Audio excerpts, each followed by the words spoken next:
Good day, sir. I'm John Mark Cabarobias from Nueva Granada, Buena Vista, Bohol. So, I'm here to discuss the parts of computer.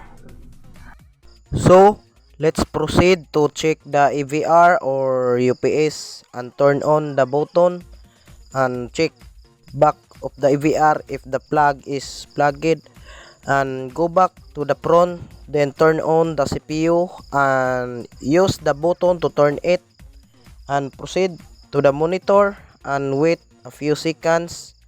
Then if the monitor already open, use the mouse to click the window of the lower left to a monitor, and if already click it, go to a settings, then click the system and scroll down, then we go the display and click it and scroll down, and also we go to storage, scroll down, and this is the RAM of the storage of computer.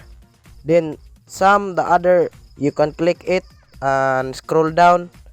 If you have already done to scroll the system of computer, then go back to a window and shut down it.